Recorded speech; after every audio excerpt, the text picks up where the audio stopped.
Hello. I recently came across a situation where I was trying to export a Flash animation as a QuickTime movie. And Flash allows you to do so. You can come up to File, come down to Export, and Export Movie, and it should allow you to export your Flash animation as a QuickTime movie. Uh, the reason I wanted to do so was simply because there was no interaction between the viewer and the animation.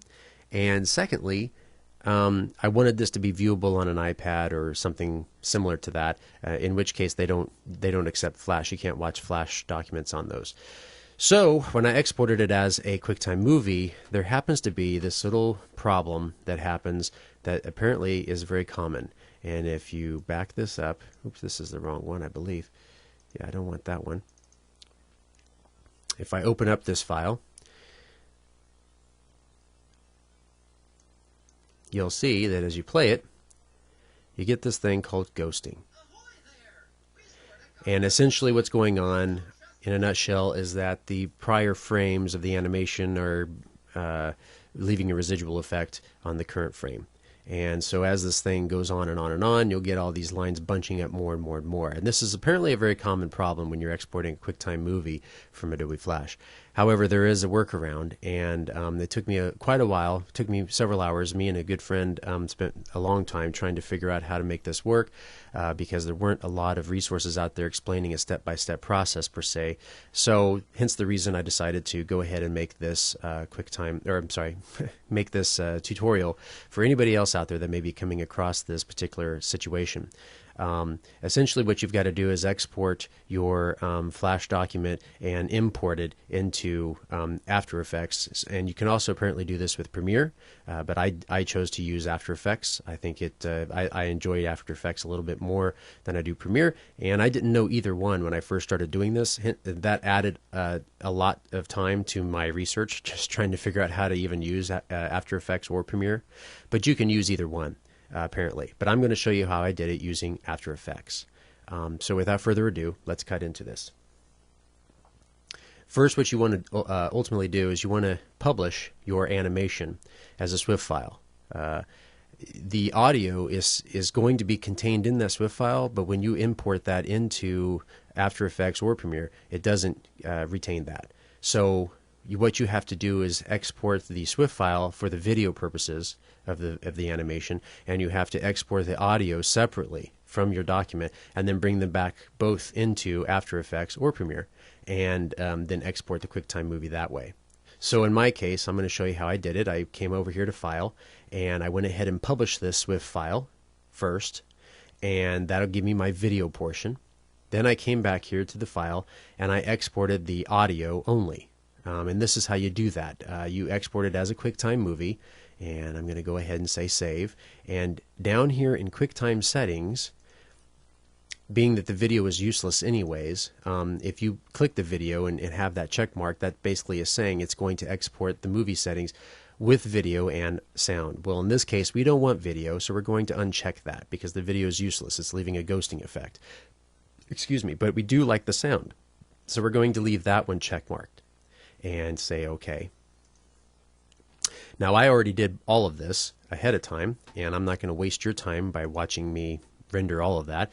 So here I have my SWF file, which is we're going to use for the video purposes, and here we have the audio file. So now what we do is we go into After Effects, and we're going to start a new composition to put all of this together and export it as a QuickTime movie. So first you come to Composition, and we're going to start a new composition, and I'm going to leave all these settings the way they are because I like them for my particular purposes. I have my animation set at 24 frames per second, and the width and height are exactly the way I want it. So I'm going to say OK, and so this is the composition that we're going to be bringing those two, the video and the audio file, into. So we're going to come up here to File, and we're going to say Import Multiple Files.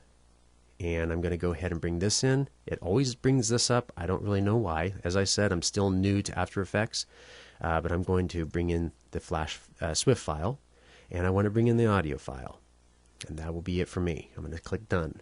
So now we have our comp ready to go, and we're going to go ahead and drag these two files down into the comp area. So now you'll see on our stage here, we have the video, and also the audio is this layer right here. You'll see this is the audio that's in here as well. Now you'll also notice in my particular animation the audio is quite a bit shorter than the video, and that's because that's just how my audio is. It actually doesn't start at the beginning of the video. So what you'll have to do is come in here, such as I did earlier on my original one that I did of this.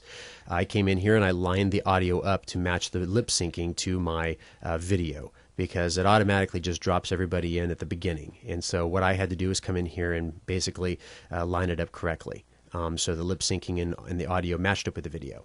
So once you have that done, you're ready to export this as a QuickTime movie. Contrary to popular belief, you don't come up here to File and go to Export.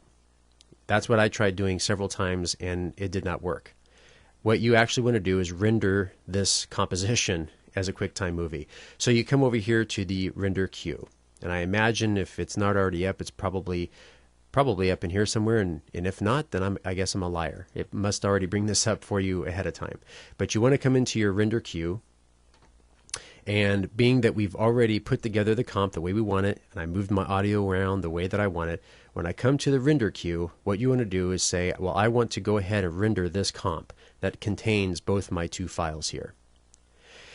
But you'll notice when you look at the output module, this is going to tell you how it's going to kick this thing out or export it as a QuickTime movie. When I did this the first few times, there was still no audio with my video. The reason being is because for some reason it defaults as no audio. I don't know why that is. Also, I don't want to export my video at 1270 by 720 or 1280 by 720. Yeah, here it is. It's exporting it at the source size, and I don't want to do that. I actually want to bring it down to 640 360. So in order to do that, what you have to do is come up here right next to Output Module. You'll see Lossless. I'm going to do everything under Lossless, and I'm going to find my format here, and I actually want to keep this format at 8.264. That's what I want. I want to retain the quality that I had originally with the Swift file. This is the area that you need to come in here and mess with in order to change these settings down here. First, we want to turn the audio on by clicking that button. I want to bring it down to 44.1, which is MP3 compression and 16-bit. And then to change the size output, you want to come to Stretch, and we're going to come in here and click on that, and I'm going to select 640, and it should put in the correct amount for me over here, which is 360. And then say OK. And now I'm done. As you'll see down here, the output is correct. You'll see that the export size is correct. You go ahead and click render, and it'll take, however long it takes for the size of your movie, and it will pop out a beautiful QuickTime movie for you with no ghosting whatsoever. As you can see, it's crisp and clear. It looks beautiful. And the volume or the audio is lined up correctly with the video. So that's it. That's how you do it. I hope this helps somebody out there who is going through the same process. If you have any questions or comments, feel free to leave them in the comments section below. Thanks.